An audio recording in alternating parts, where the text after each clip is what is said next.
Welcome to the FRB show, hosted by Front Row Bryan. With Filthy, Tom Lawlor. So in this special Wednesday edition of the Filthy FRB show, we'll kick things off talking about Phil Davis signing with Bellator. It's been rumored for quite a while. You know, he's a guy in the UFC, or was in the UFC rather, and he had a pretty good record. I mean, he beat Lyoto Machida.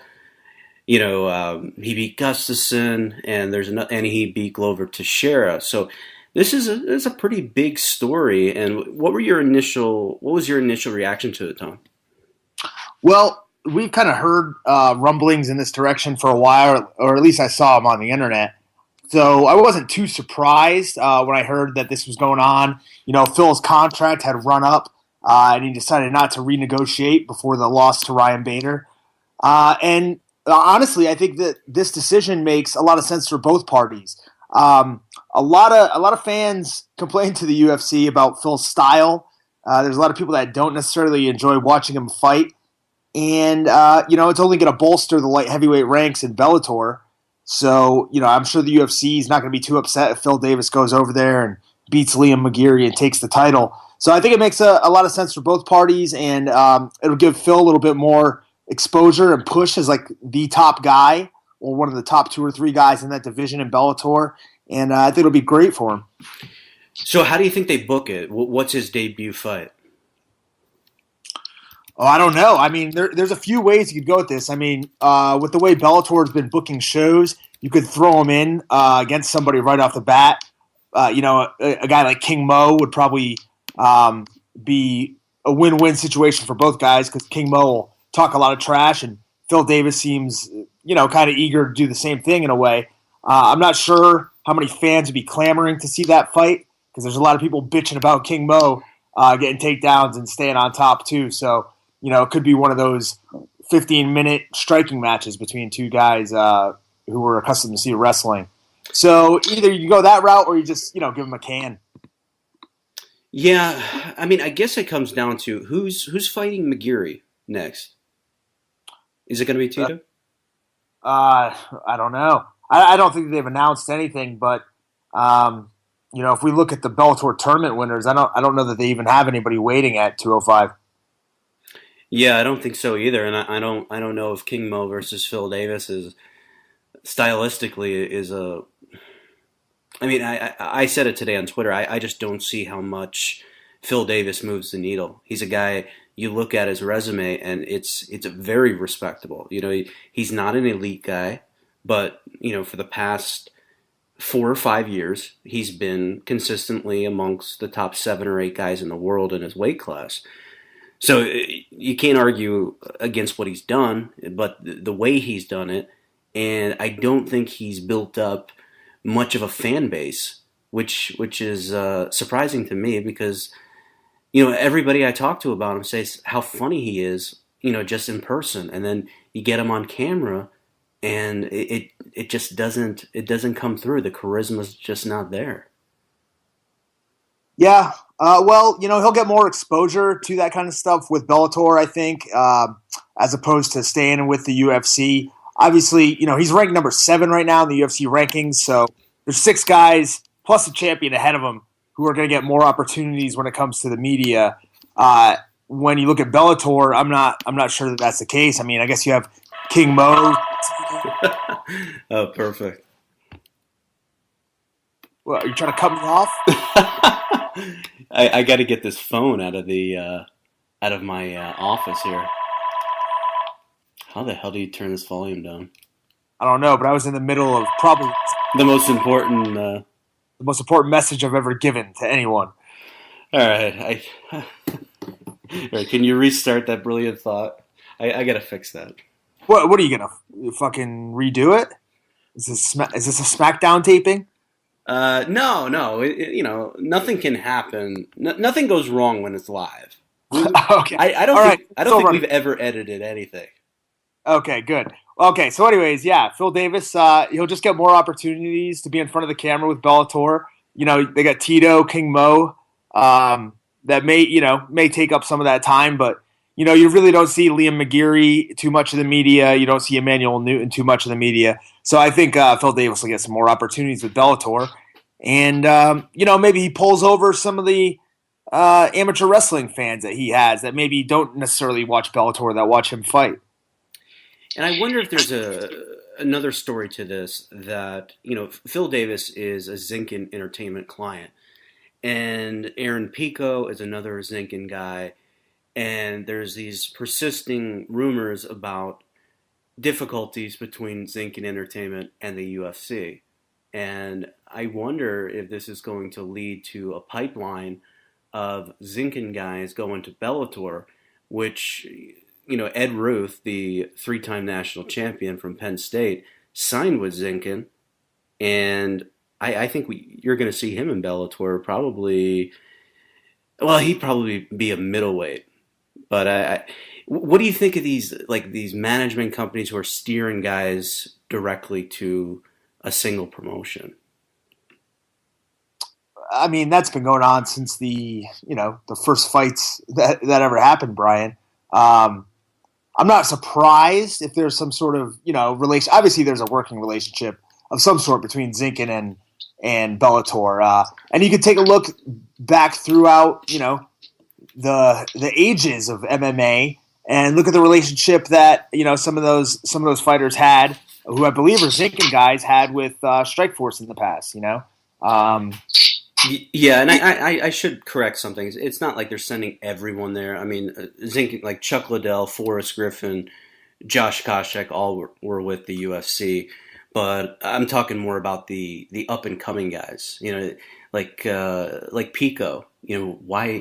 Why did Bellator? I mean, Bellator signed him because he's got a lot of potential, but why didn't they just let him sit a little bit? He's not going to step into a cage till 2017, and I think it's the same. It's going to be the same thing with Ed Ruth.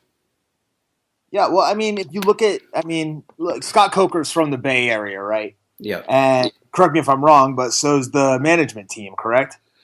Isn't Zinkin's headquarters, right? So, I mean, there's obviously ties there that, you can't discount. So, it could be something as simple as that.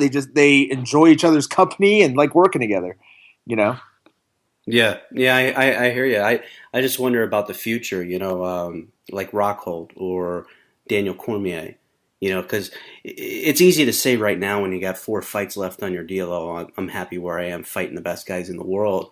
But Viacom, I can't say they tampered with this, but there's ways of getting messages to guys through back channels. Mm-hmm. And I think the type of money that they're talking is going to be incredibly attractive. I mean, UFC I don't even think they considered matching this deal. I don't know how much it is, but I would think it's about $100,000 or more per fight. Mm-hmm.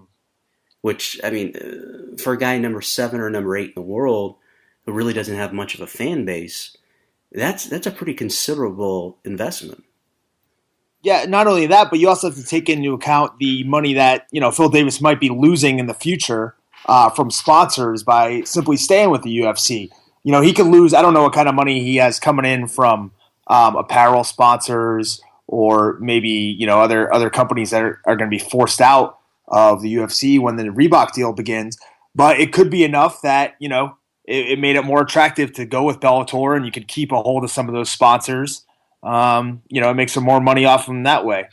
That's a really good point, Tom, because I thought I had somebody tweet me today and say that Phil Davis just signed a deal with Affliction, and it really didn't make much sense to sign a deal with Affliction when the Reebok uniform is coming in July.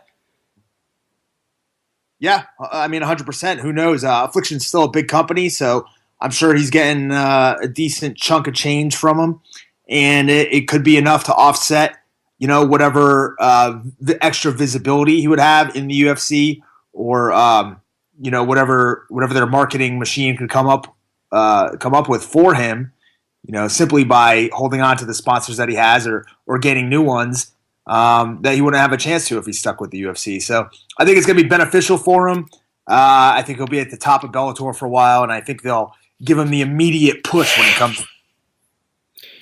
Yeah, I just hope the gravy train, doesn't run dry at Bellator, that maybe they don't get the results that they want right away, and that, they start second guessing, spending big money on the Phil Davises of the world, and then maybe when a real big name actually is available, they don't want to take the checkbook out anymore.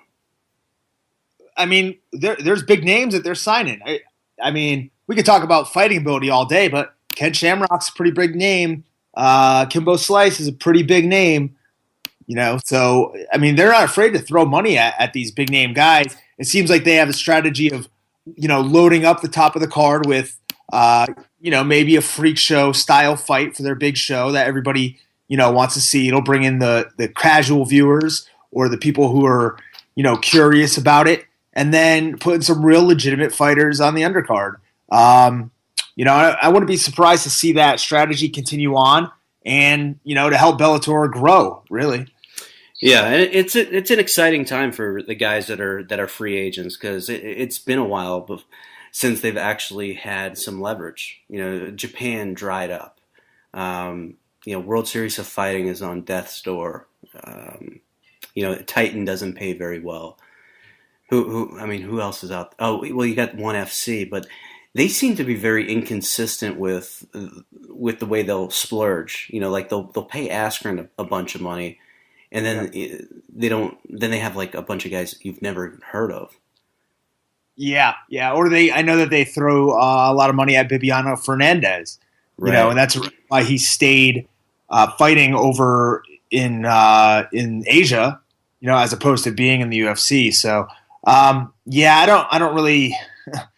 It's just a different business over there.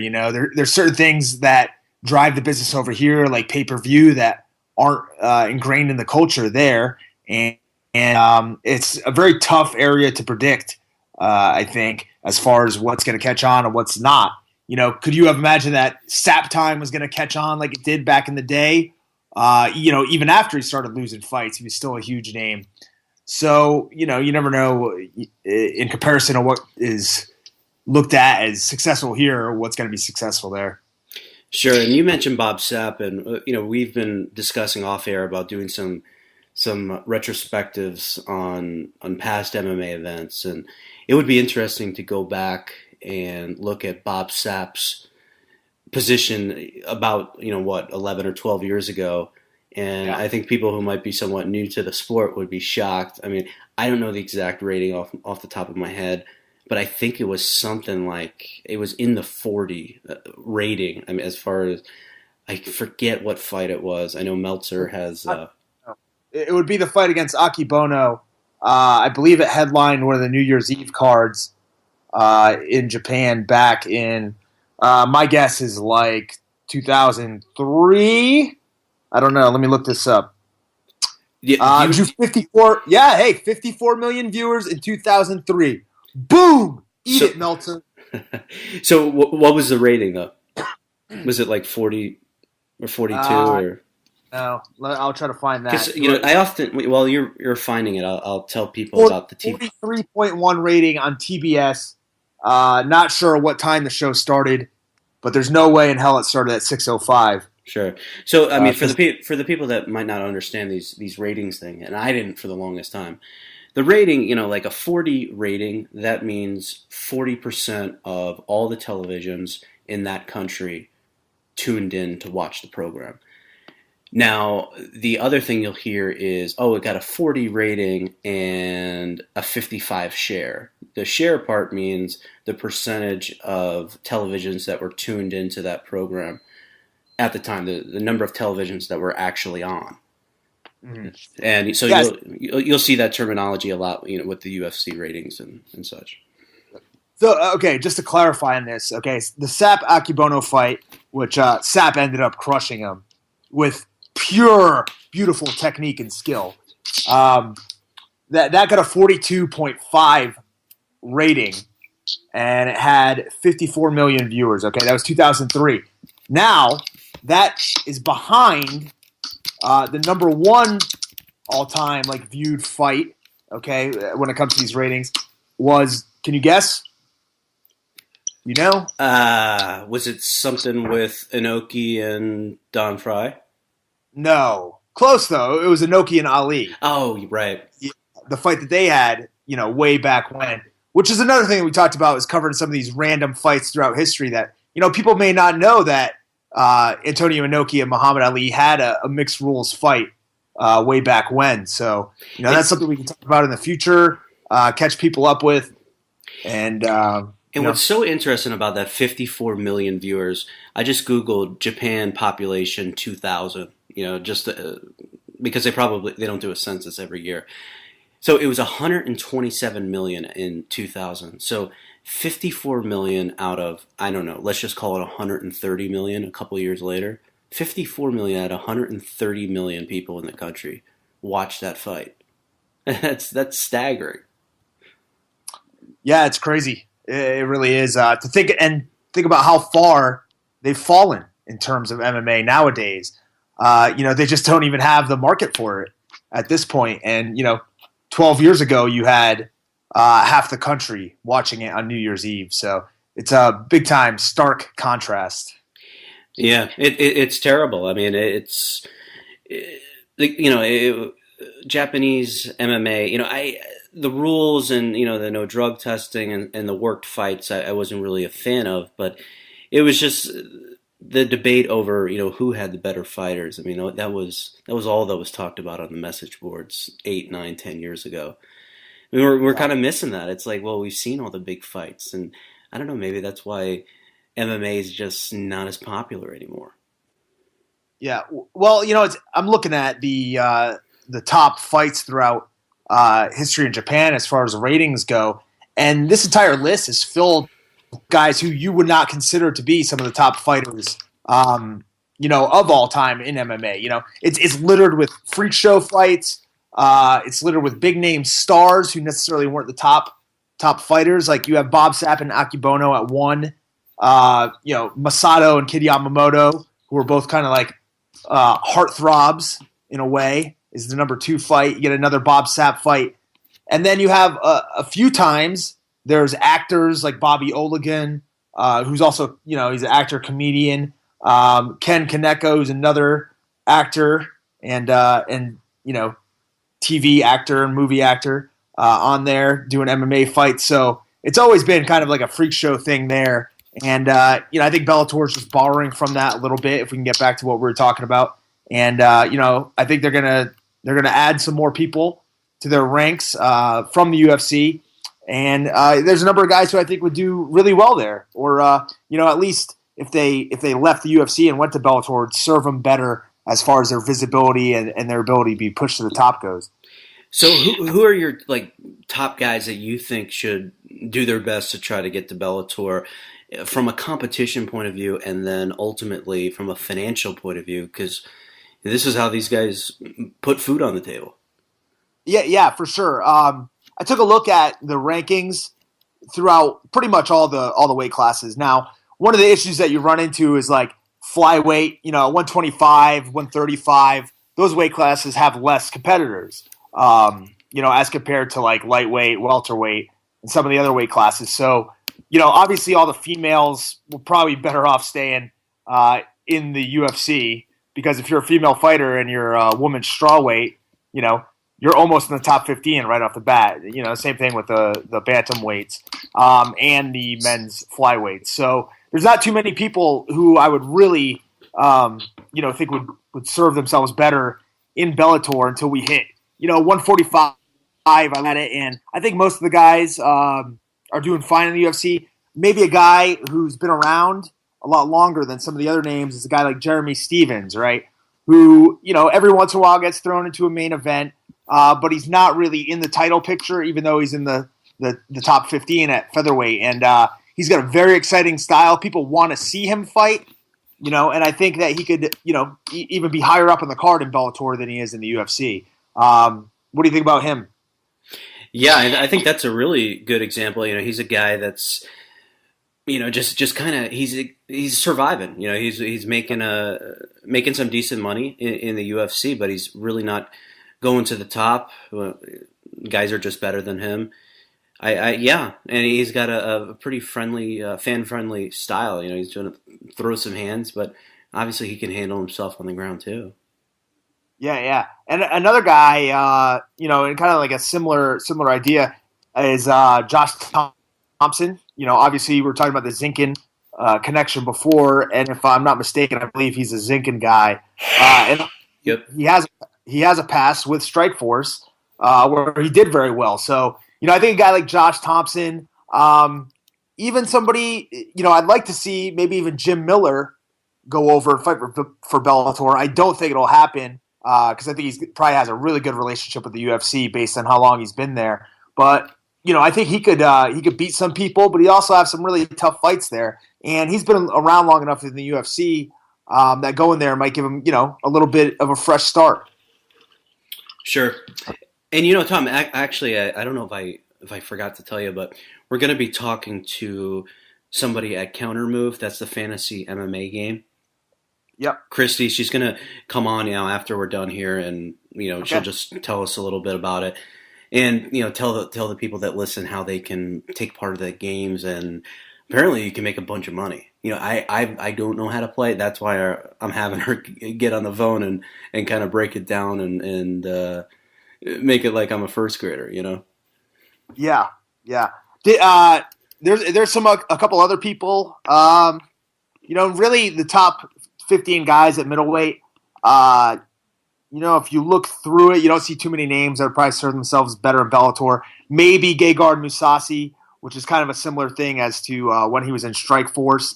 I don't see him getting a title shot anytime soon in the UFC. But people like to watch him fight. He has a decent name, a decent following. So he's another guy who I think would serve themselves better, even though I'm not sure that'll happen. Yeah, and it might be tough. At 85, Halsey, man's a powerhouse. Wrestler. But we were talking last show, right? You brought Kendall Grove and was complaining about having Kendall Grove fight Brandon Halsey. Well, that means that division is probably wide open for anybody that wants to step in there and go towards the top. So, if I was like a guy who's at 185 or hell, even somebody like, I don't know, like Shogun, right? Dropping down in weight class. I don't think he's going to be at the top at 185 in the UFC, but he sure as hell could make a run at it in Bellator.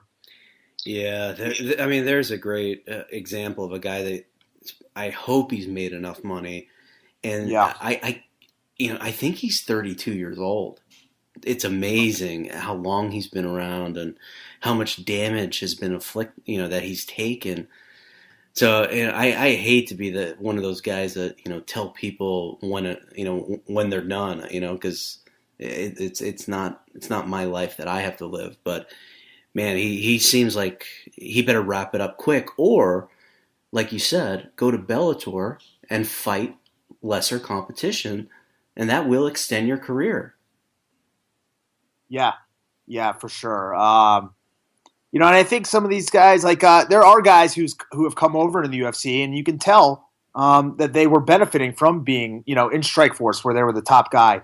Like we talked a little bit about Josh Thompson. He's ranked 10th at 155, but.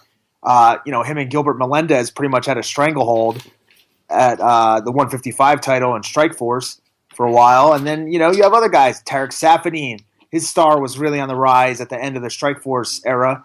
And, he's sitting in that middle of that top 15 now. So there are people who have come over, and we've seen that they are, some of the top guys in the world, but not necessarily the top guy. Like they were in other promotions. And you always have the opportunity to go somewhere and reinvent yourself, as we've seen with like Rumble Johnson. Maybe even Andre Arlovsky is another example. Two guys who have been away from the UFC for a while. Same thing with Robbie Lawler. Maybe you go to a new promotion, you get a fresh start, it reinvigorates you, and you get to the top of that promotion. Or maybe you just jump on a new cycle and go on a run. Yeah. Well, or you can just go to American Top Team like Robbie Lawler did, and then all of a sudden become the world champion after losing 4 out of 5. It works real easy. I'm not touching that comment. I got no comment on that because I don't know shit about it. And I'm not jumping in the accusation train here, buddy. All right. So, what about if we're moving up 205? Other than Phil Davis, who else in the UFC do you think could really benefit from moving over? Like I said, I think Shogun, Fei Zhao is another guy. Really, any of the guys that you look at in about 10 through 15, because I don't think I don't see Shogun or Fei Zhao or Little Nog getting a title shot soon. Patrick Cummins, I think, has an opportunity to break into that top 10. I think he will break into the top 10 pretty soon. But as far as that goes, I think all the other guys just stay up by the top. It'll be interesting to see, or stay with the UFC. It'll be interesting to see what happens if Anthony Johnson beats John Jones, if Rashad Evans even makes a run and comes back, or if he decides to drop weight or what the case may be. Because I'm pretty sure that he's not looking to challenge Anthony Johnson for the title if Johnson beats Jones, if that fight even happens. So, Rashad Evans even might be a guy who, could go over there and, like you said, extend his career by fighting a little bit lesser competition and, also be pushed as a big name, which he is. Yeah, so you said, like, if that fight happens, meaning Johnson and John Jones, why do you, because I've heard a lot of people say, if that fight happens. Why do you say that? Oh, I'm saying it for the same reasons that those people are saying. I'm listening to them. I don't have any inside information, believe me. I got you. So you don't know why they're saying that. You're just kind of listening to them because they sound like they're informed. No, well, to be honest, I mean, anytime that people start talking about canceling fights now, unless you've got like a bone sticking out of your skin, a lot of people are just going to assume that it's due to PED usage, right? These people have to cycle on, they have to cycle off. With the new testing rules, things might get screwed up. Who knows? And I think that's the speculation that a lot of people have in regards to this fight, whether it's John Jones or Anthony Johnson. I don't know exactly what people are imagining these guys are on that's going to hinder the fight, but that seems to be the prevailing sentiment, is that anybody who thinks the fight's not going to happen, it's because somebody's going to test positive for something. Yeah, and Yoel Romero did himself no favors pulling out of a fight like 10 days, before this Saturday night card. I'm just like, what was the injury they claimed? Honestly, I don't know. I haven't seen too much from the camp, unless except for that they dropped out of the fight, and and unless somebody or until somebody tests positive, you can't really say that they're on something, I guess. So, who knows if he's injured or not? I guess him and his team do. But there's been nothing that I've seen that would suggest that he's not injured, I guess. So. You have to take, Brian, you have to take people at face value. I mean, you have to take what they say until they're proven wrong, right? You're innocent until proven guilty. So in the court of public matter, I'm not gonna say one way or another, because Yoel Romero's never been caught on anything, to my knowledge. Now, if he has and he pulled out, then that's a different story. So who do you got at heavyweight that should move over to Bellator? Come on, are you kidding me? No one. If you're top 15 in heavyweight at the UFC, there's only like 3 or 4 guys that aren't in the rankings. So, stick around there. There's not much going on in Bellator. Nobody even looks at the Bellator heavyweight division and says, these guys are some of the best guys in the world. They do have a lot of Europeans. So if you were the Bellator heavyweight champion, you may have a shot at, basically getting pushed through the roof as a hometown guy, just by being American. So, maybe, I don't know, Josh Barnett, that would be a guy who I think would probably fare really well over there. Overeem, that's another guy. People are always going to want to watch him fight just because of how he looks. And he's not really sniffing at the UFC title right now, so he could be the top dog in Bellator. Yeah, you're right about Overeem, because I think Bellator was the reason why he didn't get released, because he makes a lot of money, and he had lost I don't know, maybe 3 out of 4 or something like that.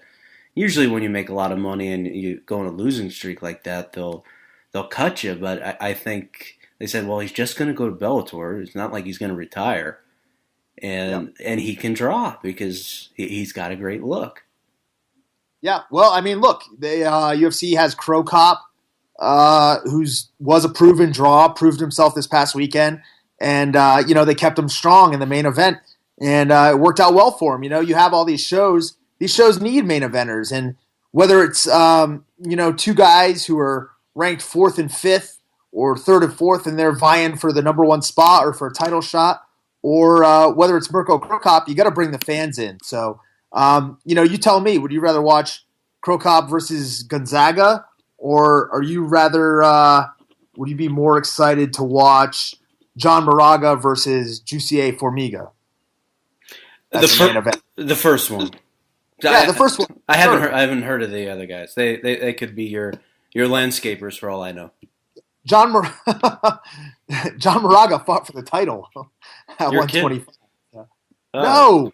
I believe it was on a Fox show, so against Demetrius Johnson. So right there, that proves that these fights with name guys, whether it's Kimbo and Shamrock, whether it's Gonzaga versus Crow Cop, or I don't know whether it's Lesnar versus Reigns. You got to go with the fights that are going to bring the fans in. So yeah, Tom, there's been a couple interesting news stories about Anderson Silva just this week. A couple days ago, he wants to petition to represent Brazil in Taekwondo in the 2016 Olympics. And I don't know if this is true, but I heard he can get a bye right into the games. They don't have trials. They just kind of pick somebody, their Taekwondo federation. So it's possible. I mean, it's not impossible. It's not Kurt Angle, getting through the U.S. Open and the Olympic trials. Well, actually, since he's a former Olympic champion, he would get a bye to the trials. But and then the second story is Anderson Silva is proposing a rematch against Nick Diaz, but this time in Brazil. Yeah, both of them are pretty unbelievable to me.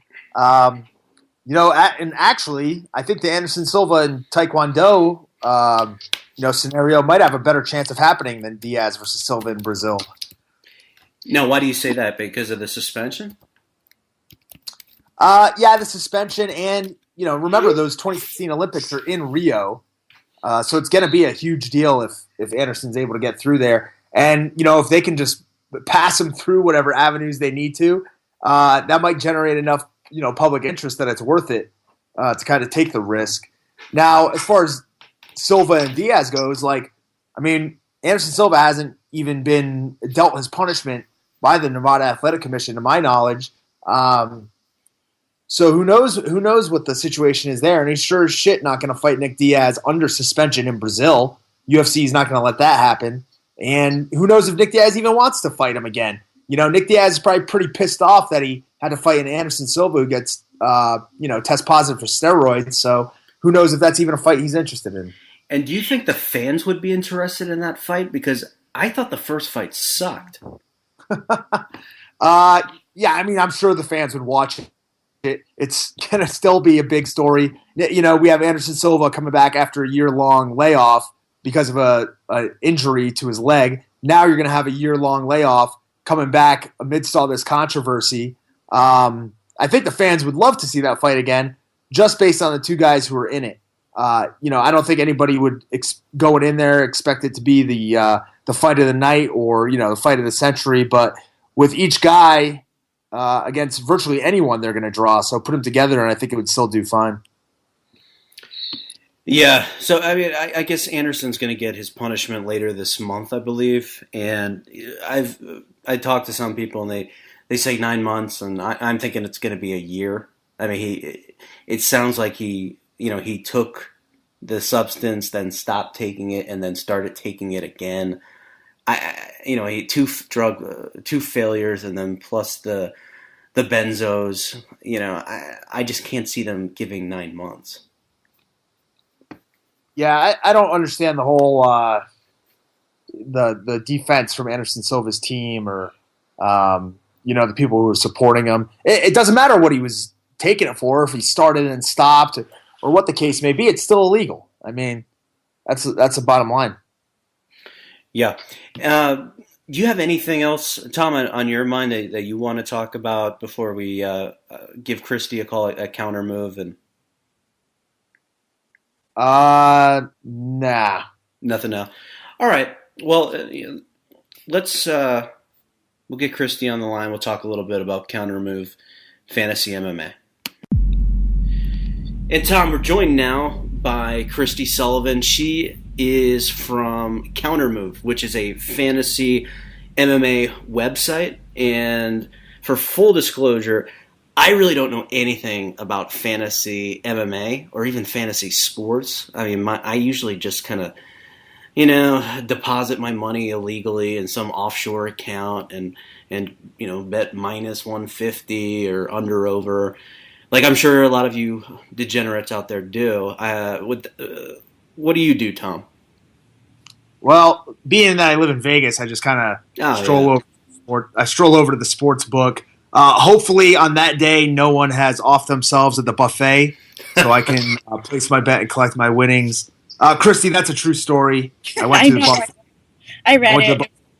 Yeah, so hopefully that's not going on. I can place some bets and pick up my money. But when it comes to doing the stuff on the internet, Bryan, I'm kind of with you on this one, and luckily that's why we have Christy here to explain it to us simpletons.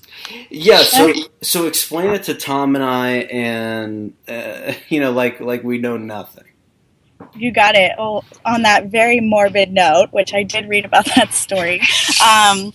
It's not that much different in the sense that you want to pick. You're trying to assemble a team of winners. The only difference is that it's a real geeky way for avid fans of a sport to really, really get their knowledge to pay off. So it's not just a straight outcome. So what that means is you're not just going to choose who's the winner between Luke Rockhold and Sei Machida. You're going to have to choose 5 fighters, and they're priced in the game based off their relative odds, which oftentimes, more times than not, are closely correlated to Vegas odds. So Tom, you'll be familiar with that, even you, Bryan. So you go in a game, you'll see the pricing for a fighter, and you're given an artificial salary cap of $25K to draft 5 fighters.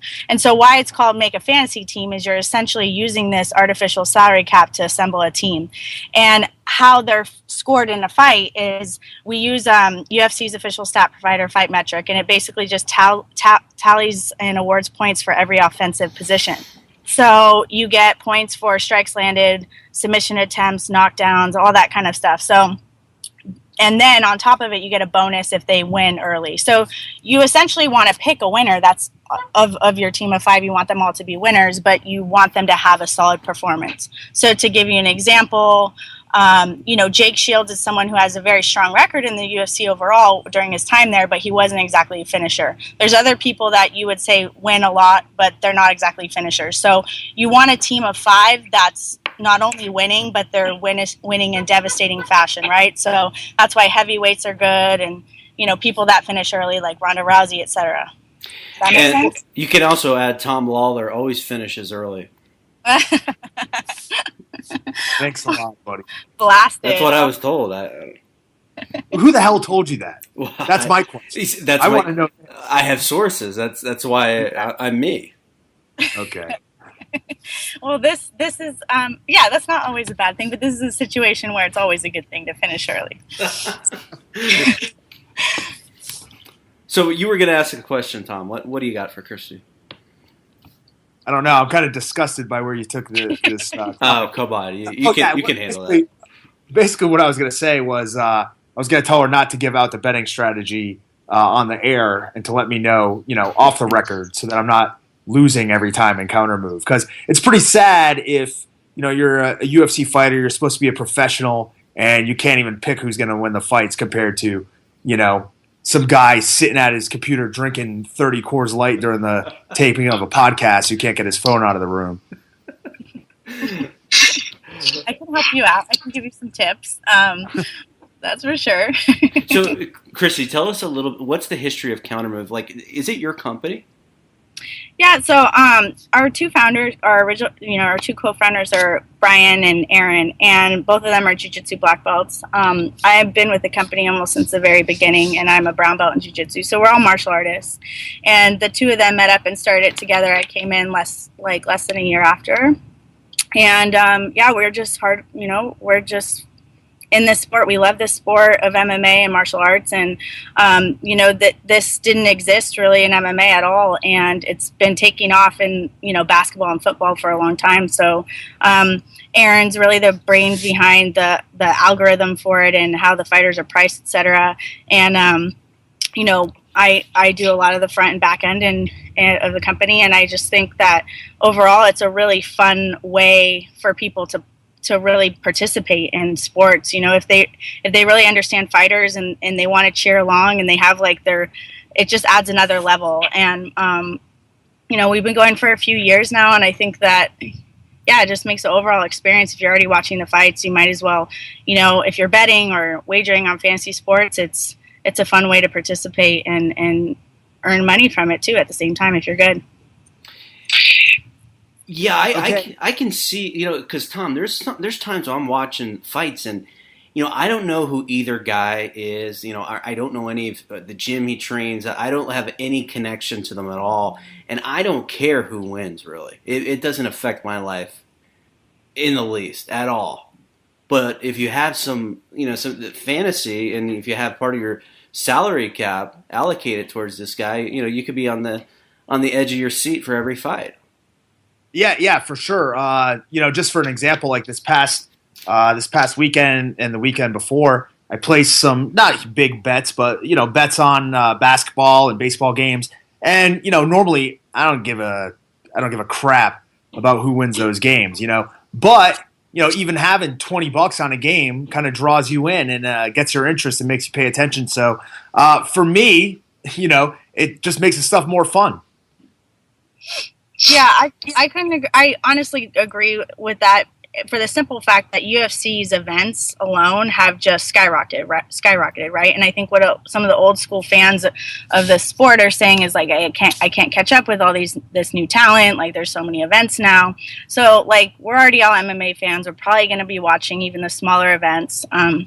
If not, like, people are still, wanting to stay engaged, and it's a fun way to actually like learn about them. So this undercard fighter that no one's ever heard of, like it makes it fun because there's a game around it. And then at least like when that guy fights again, you're like, oh, I remember him. He was on my fantasy team. He knocked out that guy. Like, it just makes, it a more fun way to stay engaged in the sport and then have it pay off overall. Are you on a motorcycle, or is that Tom's motorcycle? Not. I am here. I think I hear. Yeah, there's actually a GT Mustang that's parking near. Don't worry about it. It's better than my phone ringing. But Tom, what were you gonna say there? Oh yeah. So Christy, if you're say you're an outsider, you're somebody who wants to go ahead and play against myself and Bryan, how do you do that?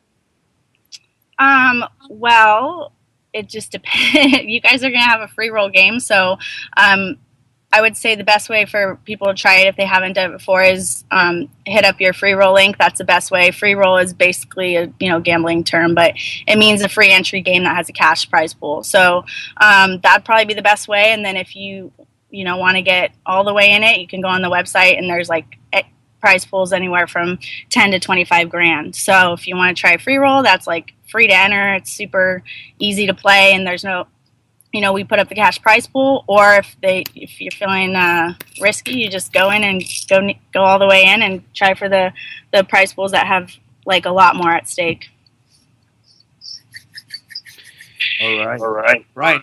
Bryan, you know what's going on now? Are you caught up 100% or what? Yeah. I'm so I was on there, and I saw like there's games that you can enter for like a quarter, right? And there's games that you can enter that might be like $50 or $100. Exactly. Yeah. So the quarter ones are just, smaller prize pool, but super cheap to play in. All the games, by the way, you can enter in multiple teams. So if you just want to try a bunch of different like scenarios, like you want Rockhold on one of your teams, and you want Machida, or you want Mayweather, Pacquiao, whatever sport you're playing on our site. And yeah, then we have like kind of big baller high roller ones, which are like $100 entries, and they have like $4,000 prize pools, or $25 entry and they have $10,000 or $25,000 prize pool.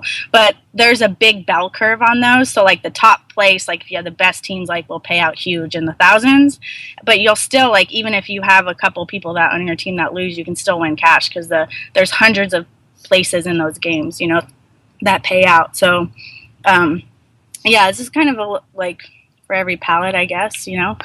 Whatever you fancy. Sure. So, like, what percentage of players get a part of the prize pool? Like, is it a certain percentage of each pool, or how do you determine it? Yeah, it depends on the game, actually. It really depends on the game. So we have ones where, like, we structure them where there's less people who participate and then more people that pay out, right? So you can, like, double up your money, etc. So it just really depends on the amount of entries it's set at. So you can look for that. Some of them have hundreds, whereas, like, some of them, like the high roller ones, are a lot smaller, but they're bigger to play. They're a larger entry. So it just really depends. So you think you got it, Tom? Yeah, I'm actually I'm looking at it right now, and I'm picking out a team to beat Natasha Wicks this weekend. So, yeah, actually, it's pretty easy once you get it figured out. You know, like Christy was saying, I went on the website.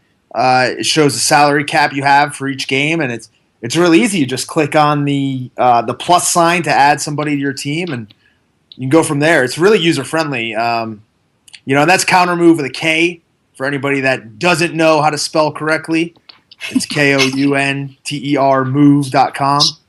Yeah, Brian, it's really easy. It's awesome. All right, I'm going to get on there. And what's the plan, Christy? When are we going to, like, what's the first event Tom and I are going to be telling people to sign up and play it? That's up to you. I mean, we can. I'm thinking Mayweather Pacquiao if you want. We have games around that. It's really up to you. We can, you know, the Canada card for 186 is getting a little softer, but that one is I'm down for too.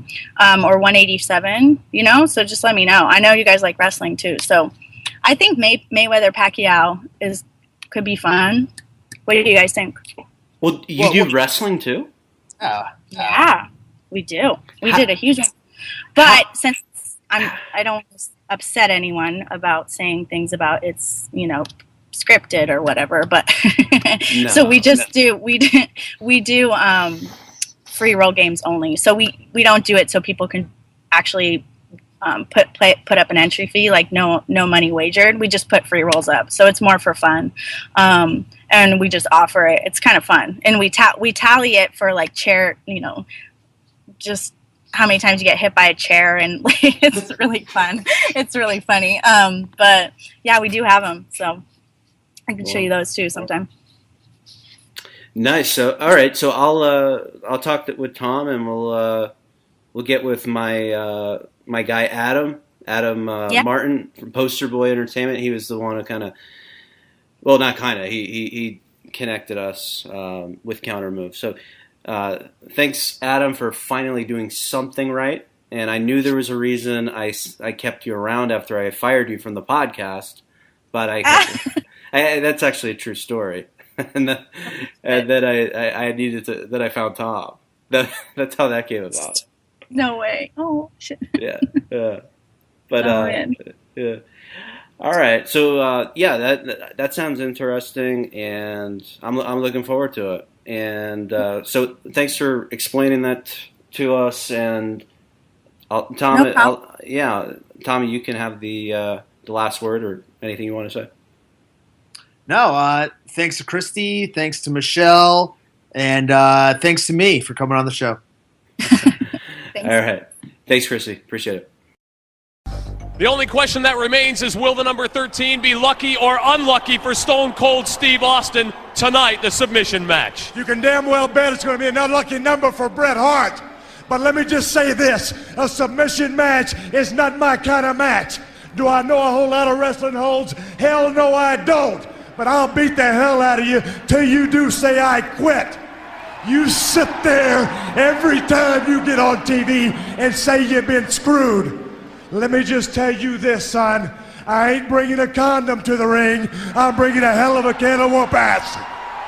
But we're joined, of course, as always, by Filthy Tom Lawlor, and then today, Invicta flyweight Michelle Ould. What's going on, Michelle? Not much, just sitting in traffic. I totally forgot about tax day, too. I got that shit done months ago. What about you? I mean, I gotta assume for fighters, being independent contractors, it's a lot different than someone who's W-2'd. Yeah, it is. You get just a lot of different stuff, but I do my own anyways because I'm smart like that, so it all worked out. How do you handle yours, Tom? Do you have somebody? What's that? Tom, how do you handle your taxes? Do you do them yourself, or you have somebody help you with it? Oh no, I do it myself. No, I was asking Tom.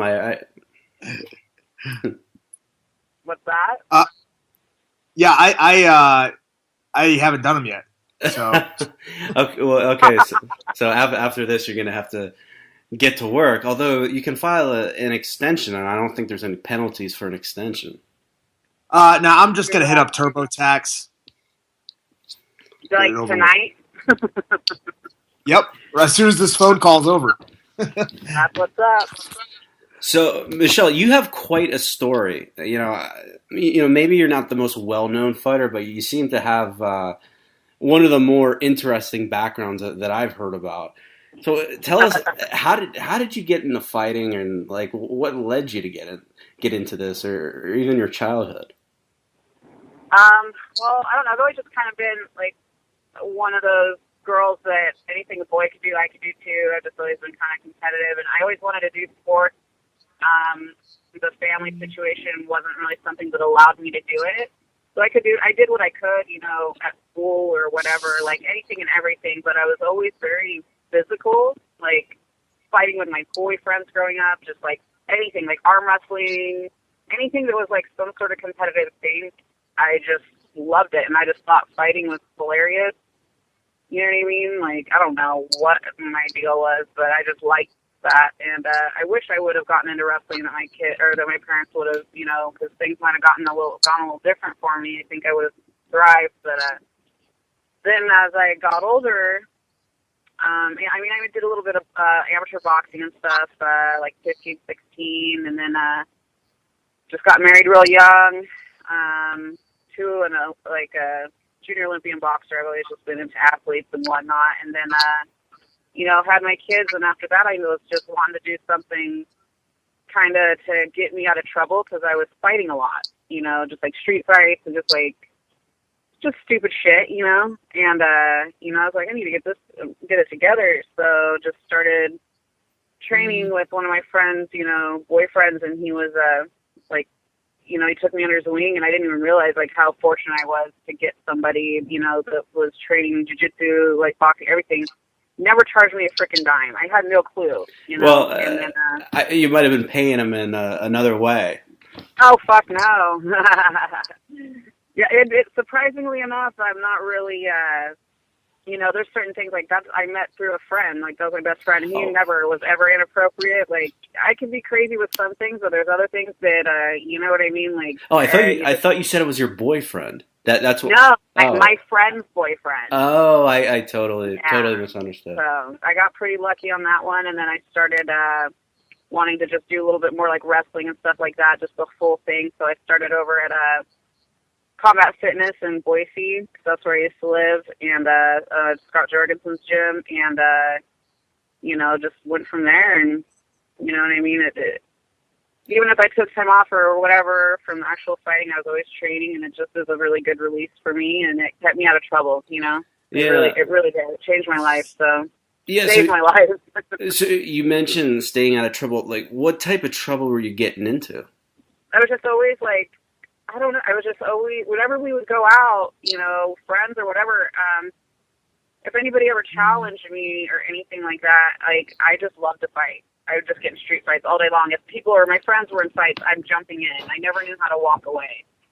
So that's the kind of, just little minor things just one time I knocked a guy out, he deserved it, but the cops only saw me knock him out and they arrested me. It was absolutely ridiculous.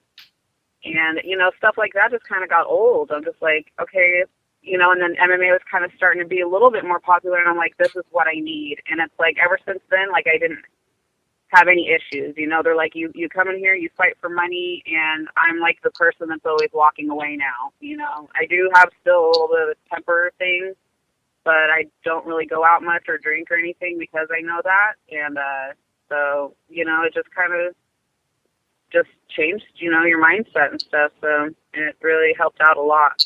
Yeah, you know, Tom, I mean, even if a woman is a pro fighter, that's got to be tough on the confidence to get knocked out by one, wouldn't you think?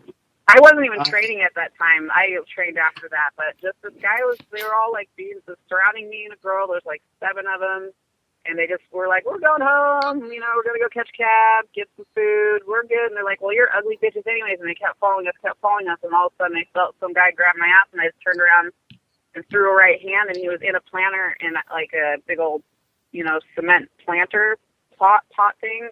And I didn't know he was knocked out, and I just kept hitting because I just was freaked out. And then they were like, yeah, we had to get the smelling salts. He was knocked out cold, yada, yada. And I'm like, so you guys saw that? Well, the cops were like, we could hear you hitting him from across the street. And I'm like, do you not think that there was a reason? Did you not see there was 2 girls and like a ton of guys? And you know what I mean? It was just kind of messed up. And so after that, I'm like, I got to do something different. So this guy got knocked out just because he grabbed your ass? Yeah. I I just turned around and hit him, and like it was, yeah. And then they ended up, you know, I had to do like a bond forfeiture or something like that. They took it off my record or whatever, but he was like willing to fly back in because he was from out of town just to testify against me. And I'm like, fuck, what a punk bitch, dude. Like, who does that? Like, isn't it embarrassing enough? Like, who would want to go and actually testify? I'd be like, you know, just pretend that it didn't happen if I was that guy, but whatever. Yeah, that would make sense to me to do that.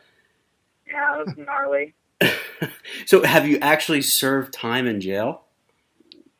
Well, just they bonded me out that night. So no, when I was younger, I was always like on probation and stuff like that for fighting, and you know what I mean. I guess I always got lucky because you know, my mom always kind of saved me, like running away and stuff. A couple times they put me like in like these you know, juvie type situations. Yeah. And I'm like, I'm running away because my parents are crackheads. So why don't you lock those motherfuckers up? Like, why am I here right now? You know. So both of your parents were crackheads. They were. My mom is clean and sober now. She got rid of that guy. She has, I would say, like 15 years sobriety, and then met her current husband, who I consider my father, in AA and whatnot. And you know, he's got like 25 years sobriety or whatever. So. Wow. Yeah, you know, we were like homeless when I was like a freshman and everything else, living in a women's shelter and all that. You know, it was rough, but it was good seeing her get her shit together, that's for sure. So you mentioned that you don't drink anymore, or you drink very little? Very little. Like, I've been kind of having a rough couple of weeks, so, you know, but I just can't recover from it anymore, you know what I mean? Like, well, you're I'll not, have, like, you're not that old. Here or there, but I just can't recover from alcohol, and it's just not fun all the time unless it's in like a controlled setting. Like, I'm not a club like goer. Like, I'm a lot different than what people might think. Yeah, that's but I it. think it's just because I got it out of my system at a very early age. Yeah, so you think if because you had your kids kind of young, right? Yeah. And if you didn't, you probably would have gotten into wrestling, or you would have liked to gotten. I mean, were there collegiate programs? I mean, at that point. You know, and it wasn't even something that was on my radar, to be honest. I'm sure that it was. And I remember in high school, like, all my guy friends were always saying, Michelle, you need to wrestle, you need to wrestle. And my parents just, you know, like, you know, before my mom got sober stuff, it just wasn't important. But, you know, they never cared. They never did anything. And it kind of sucks because my son now, like, he is whooping ass, and I can train with him. Like, he's, like, now my same, like, weight class. He's like, Mom, you'd be so good because, like, I'll still hold my own with him, but he's getting better and better and stronger. He's like, I wish you would have wrestled. That would have been so cool. You're just so, like, you're natural at this stuff. And I'm like, yeah, but then if that would have happened, I wouldn't have had you. So everything happens for a reason. And now look at you. You're living it up, and you're doing everything I never got to do. So it's all good, man. I have no regrets on that front, you know. Sure. I follow you on Instagram, and I always see you putting up pictures of, whatever wrestling tournament that you're at. I'll overdo it. I overdo it with the kids there. How old are your kids? Alex is 14 and a half, and Darian's going to be 11 here in the summer. So what do you think? What's Alex's potential as a wrestler? You think he can win a state championship, or is it just too early? That's what we are. He went to state. He podiumed, even though this was his first year actually on a team, and he podiumed for folk style. He got 8th place, but he still podiumed and went up a weight class. So that was awesome. He had a 64 kid bracket and he was doing varsity, even though he was actually a first year too. So you have kids that have been doing it since they're 5 years old, and he's going up against them. It was awesome. So then he did his first freestyle Greco tournament this last weekend, and he was against all high schoolers, and he's in 8th grade, and he had only trained it for an actual week, because folk style just finished, and he took gold in Greco and freestyle. And it was a pretty big bracket too, and he went up a weight class to 127. He walks around about 123. Wow. So, his coaches, they're just obsessed with him. Like, his work ethic, that kid just makes me so proud. Yeah. And he's a way better kid than I was, I'll tell you that. He's not getting in fights at school. He's not causing problems hell no. Very respectful, good grades, good with kids. I had good grades and smart, but I didn't have a lot of respect for authority. So, and that kid though, he's just I don't even know. I don't know how I got so lucky, but it's pretty awesome to watch. Yeah, authority is often overrated. I always tried my best. I never really got in much trouble, but I'd always, try to rally against it when I could. Yeah. Well, that night when I got arrested for knocking that guy out, and I wasn't saying anything. I was just sitting in the waiting room waiting to get bonded out or whatever. Everybody knew what happened, and then this cop's like, "You think you're something else, so you can just think you're a badass." And I hadn't said anything at all, and I was like, "Fuck yeah, doggy! You don't need to be a dick to me." I didn't even say anything, and he jumped over the counter and whooped my ass, man. He put my hands behind my back, smashed me into the cement wall. I had a black eye and all this stuff, and they hog-tied me, took my shoes, threw me in the drum tank, and I was like, for a comment, first off, that you initiated, I probably could have sued, but I was just so freaked out, you know what I mean? So now when cops are around, I'm just like, sir, yes, fucking sir. And this was in Boise? Yeah, there's some shadiness that went on in the police department in Boise back in the day, So your Twitter account, it's pretty colorful, so you never really know what's going to be on it, or the Instagram, by the same token. Do you let your kids read your Twitter, or do you block them from it? My youngest son's not on there, but my oldest son, I don't really censor him, to be honest. And look, he's a very good child. I do not ever want to censor my children because, and he doesn't really read. He's not on social media that much. He's too busy. My oldest son, if he's not training wrestling, doing homework, he's watching wrestling videos. It's his whole entire life right now. So and I do not believe in censorship because I would rather them learn things from me and not their dumbass friends. You know what I mean? And it's worked out well. That kid has, all his teachers love him. Every teacher always says he's a joy to have in class. He's so respectful. He's this, he's that. He's a brilliant sense of humor. He gets it, and they're going to find out eventually anyways. It's not like I can sit there and hide who I am. I am who I am, and I'm like that consistently. We don't cuss a lot in the house or anything like that, but, you make up for it on Twitter, though. Oh, fuck yeah. So are the people at school surprised that you're his mom? Because you're kind of young to have a high school kid. Yeah, and I just get better and better looking, Yeah. So we had bring a parent to school the other day, and some of his friends were hitting on me because they thought I was his sister. And I was just like, "Hey, motherfuckers, what are you doing?" And he was like, "Knock it off," Well, he's gonna get tortured. He's gonna get tortured by his friends. We had a guy like that at our high school, and his mom was hot, and I mean, he just got absolutely tortured. I mean, it wasn't like in a malicious way, but you could tell he was just like, it would get him so upset. Yeah. It was just like, hey man, it's just one of those things you're just gonna have to come to grips with.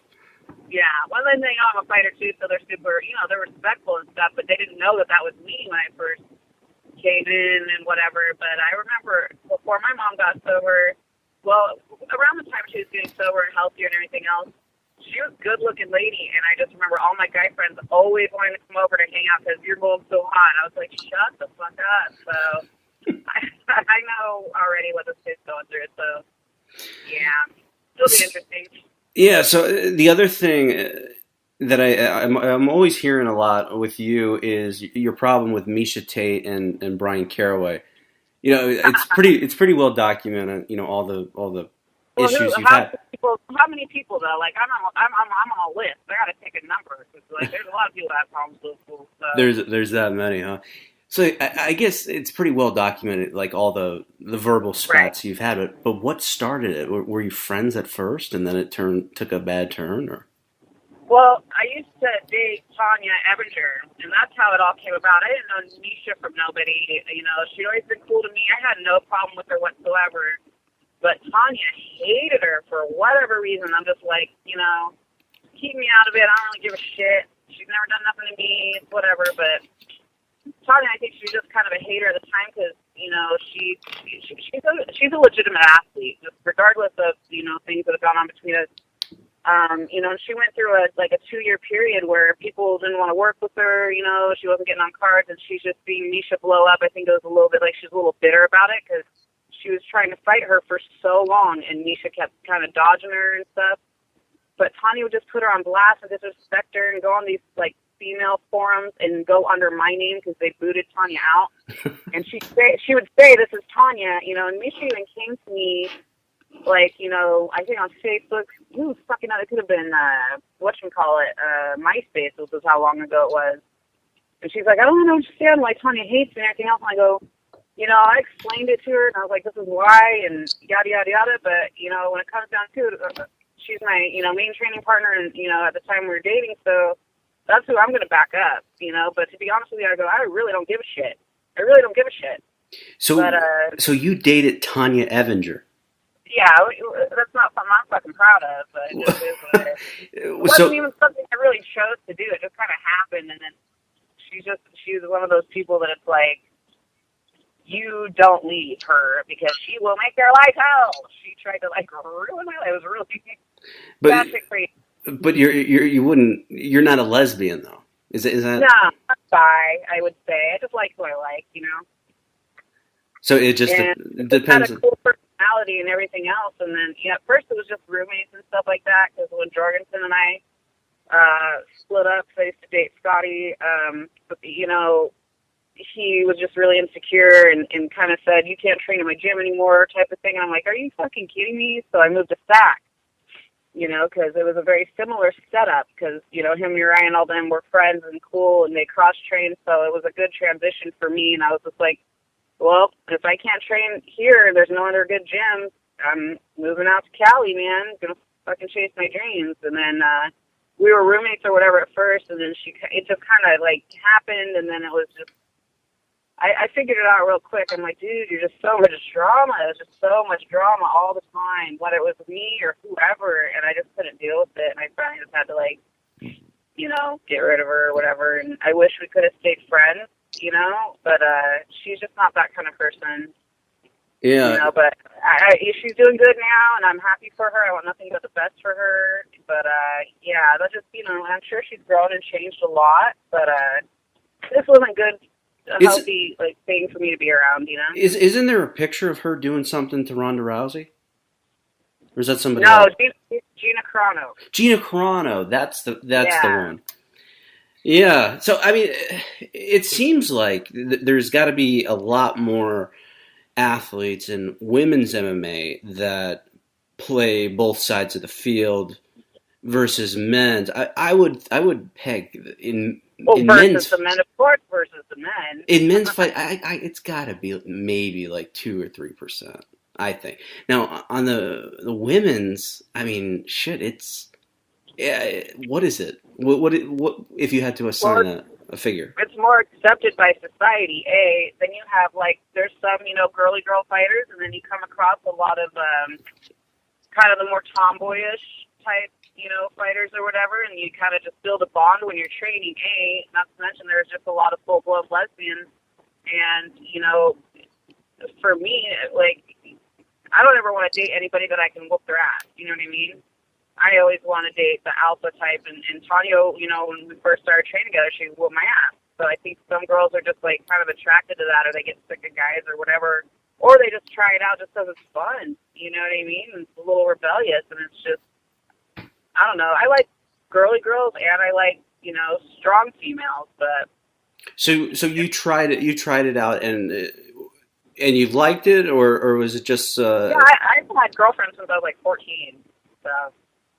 And if it ever were, it's not something I'm ever closed up to. I'm steady checking chicks out all the time. It is what it is. I can't help it. You can't help it.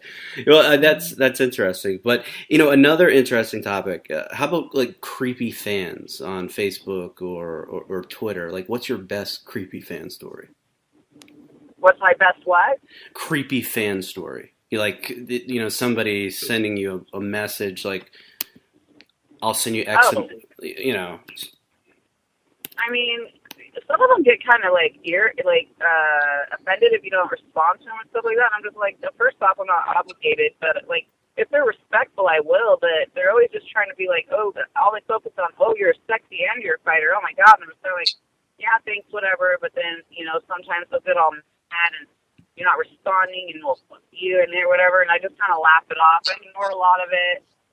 I get weird shit all the time, dick pics, all that other stuff. It's unreal. It's nothing on Felice Herrick's level of creepiness, because she's just more well known and on TV and all that. But it's still. Are you friends with her? Oh yeah. Yeah, she doesn't like me at all. Really? Yeah. Oh, I think I've seen that. But yeah, I think it's more that manager of hers. Oh really? Yeah, but it's. I mean, she's really a pretty cool chick. She's not as bad as people. She can seem goofy and seem like everything's sexualized and everything else. She's a good girl. She's very serious about her training, and she's got a stand-up personality. She's pretty straightforward. She, her posts and stuff look silly, maybe a little immature sometimes, but she's just fun and she does what the fuck she wants to do, and I can't have anything but respect for that, and I always have her back, and I totally pulling for her this weekend for sure, and I really do believe in her. I think she's over Paige. You're picking her over Paige Vanzant. All right, I guess we had some technical difficulties. We'll probably just cut it right there.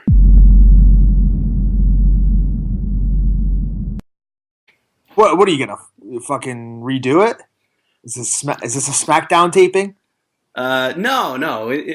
Nothing can happen. Nothing goes wrong when it's live. Okay. I don't think we've ever edited anything. Okay, good. Okay, so anyways, yeah, Phil Davis, he'll just get more opportunities to be in front of the camera with Bellator. They got Tito, King Mo, that may take up some of that time, but you really don't see Liam McGeary too much of the media. You don't see Emmanuel Newton too much of the media. So I think Phil Davis will get some more opportunities with Bellator. And, maybe he pulls over some of the amateur wrestling fans that he has that maybe don't necessarily watch Bellator, that watch him fight. And I wonder if there's another story to this, that, Phil Davis is a Zinkin Entertainment client. And Aaron Pico is another Zinkin guy. And there's these persisting rumors about difficulties between Zinkin Entertainment and the UFC. And I wonder if this is going to lead to a pipeline of Zinkin guys going to Bellator, which, Ed Ruth, the 3-time national champion from Penn State, signed with Zinkin. And I think you're going to see him in Bellator probably. Well, he'd probably be a middleweight. But what do you think of these management companies who are steering guys directly to a single promotion? I mean, that's been going on since the first fights that ever happened, Brian. I'm not surprised if there's some sort of, relation. Obviously, there's a working relationship of some sort between Zinkin and Bellator. And you could take a look back throughout, the ages of MMA and look at the relationship that, some of those fighters had, who I believe are Zinkin guys, had with Strikeforce in the past, Yeah, and I should correct something. It's not like they're sending everyone there. I mean, Zinkin, like Chuck Liddell, Forrest Griffin, Josh Koscheck, all were with the UFC. But I'm talking more about the up and coming guys. Like Pico. Why did Bellator? I mean, Bellator signed him because he's got a lot of potential, but why didn't they just let him sit a little bit? He's not going to step into a cage till 2017, and I think it's the same. It's going to be the same thing with Ed Ruth. Yeah, well, I mean, if you look Scott Coker's from the Bay Area, right? Yeah. And correct me if I'm wrong, but so's the management team, correct? Isn't Zinkin's headquarters, right? So I mean, there's obviously ties there that you can't discount. So it could be something as simple as that. They enjoy each other's company and like working together. Yeah, I hear you. I just wonder about the future. Like Rockhold or Daniel Cormier. This is a moment, ladies and gentlemen. This is a moment. Feel it. Look at it. Experience it. Life sucks, and then you die. Welcome to the FRB show. Hosted by Front Row Bryan. With Filthy. Tom Lawlor. So in this special Wednesday edition of the Filthy FRB show, we'll kick things off talking about Phil Davis signing with Bellator. It's been rumored for quite a while. He's a guy in the UFC, or was in the UFC rather, and he had a pretty good record. I mean, he beat Lyoto Machida, he beat Gustafsson, and he beat Glover Teixeira. So this is a pretty big story. And what was your initial reaction to it, Tom? Well, we've kind of heard rumblings in this direction for a while, or at least I saw them on the internet. So I wasn't too surprised when I heard that this was going on. Phil's contract had run up, and he decided not to renegotiate before the loss to Ryan Bader. And honestly, I think that this decision makes a lot of sense for both parties. A lot of fans complain to the UFC about Phil's style. There's a lot of people that don't necessarily enjoy watching him fight, and it's only going to bolster the light heavyweight ranks in Bellator. So, I'm sure the UFC is not going to be too upset if Phil Davis goes over there and beats Liam McGeary and takes the title. So I think it makes a lot of sense for both parties, and it'll give Phil a little bit more exposure and push as like the top guy or one of the top 2 or 3 guys in that division in Bellator. And I think it'll be great for him. So how do you think they book it? What's his debut fight? Oh, I don't know. I mean, there's a few ways you could go with this. I mean, with the way Bellator has been booking shows, you could throw him in against somebody right off the bat. A guy like King Mo would probably be a win-win situation for both guys because King Mo will talk a lot of trash, and Phil Davis seems, kind of eager to do the same thing in a way. I'm not sure how many fans would be clamoring to see that fight because there's a lot of people bitching about King Mo getting takedowns and staying on top too. So, it could be one of those 15-minute striking matches between 2 guys who were accustomed to see wrestling. So either you go that route or you just, give them a can. Yeah, I mean, I guess it comes down to who's fighting McGeary next. Is it going to be Tito?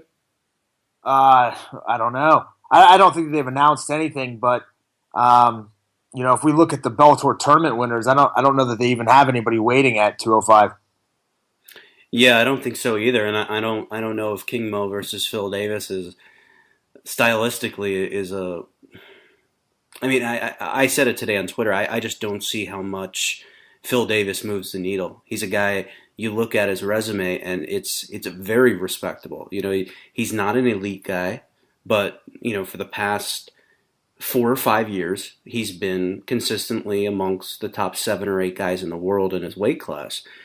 So you can't argue against what he's done, but the way he's done it, and I don't think he's built up much of a fan base, which is surprising to me because, everybody I talk to about him says how funny he is, just in person, and then you get him on camera, and it just doesn't come through. The charisma's just not there. Yeah, well, he'll get more exposure to that kind of stuff with Bellator, I think, as opposed to staying with the UFC. Obviously, he's ranked number 7 right now in the UFC rankings, so there's 6 guys plus a champion ahead of him who are going to get more opportunities when it comes to the media. When you look at Bellator, I'm not sure that that's the case. I mean, I guess you have King Mo. Oh, perfect. Well, are you trying to cut me off? I got to get this phone out of my office here. How the hell do you turn this volume down? I don't know, but I was in the middle of probably the most important message I've ever given to anyone. All right, all right. Can you restart that brilliant thought? I got to fix that.